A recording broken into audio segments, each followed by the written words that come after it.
Hi అండి అందరికీ. Video ఏంటంటే సుస్మిత దేవుడి దగ్గరికి వెళ్ళిపోయి ఇవాళకి సంవత్సరం అండి. తనకి అనాథ పిల్లలకు కానీ ముసలి వాళ్ళకి కానీ హెల్ప్ చేయాలని తనకు చాలా ఇష్టము.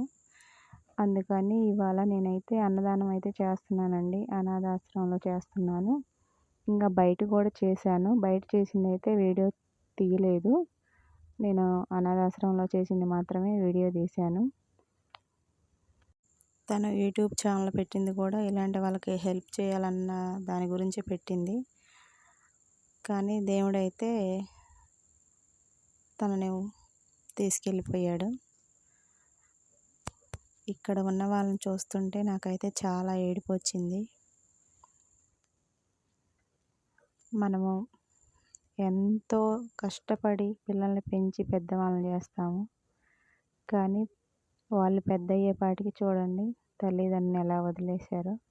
వాళ్ళైతే మమ్మల్ని చూడంగానే చాలా ఏడిచారు. ఆ వీడియో అయితే పెట్టలేదు. నాకైతే చాలా బాధ అనిపించింది. ఎందుకంటే ఒక బిడ్డను దూరం చేసుకున్న తల్లిగా నాకు తెలుసు ఆ బాధ ఏంటో. అందుకని దయచేసి ఎవరైతే తల్లిదండ్రులని అలాగా వదిలేయొద్దండి.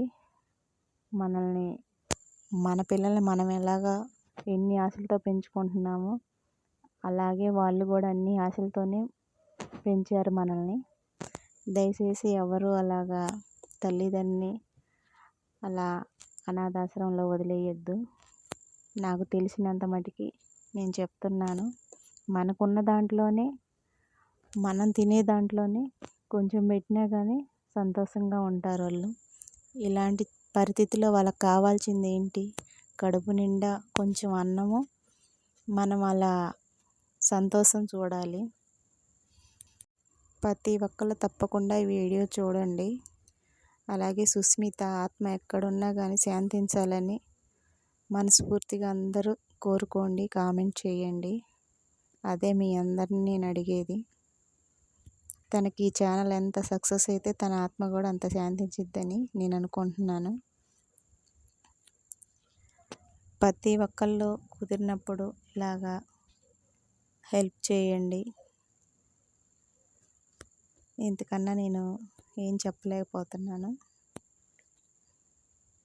నేనైతే తన కోరిక కొంతన్నా తీర్చాను. తన ఆత్మ కొంచెం శాంతించిద్ది, సంతోషంగా ఉండిద్దని నేనైతే అనుకున్నాను. మీరు కూడా కామెంట్ రూపంలో నాకు తెలియచేయండి. అందరూ వీడియో చూసిన వాళ్ళు తప్పకుండా. వాళ్ళైతే ఎలా ఏడిచారో. తల్లి ఎంతమంది పిల్లలైనా పెంచగలిగిద్ది, తల్లిని మాత్రం చూడలేం.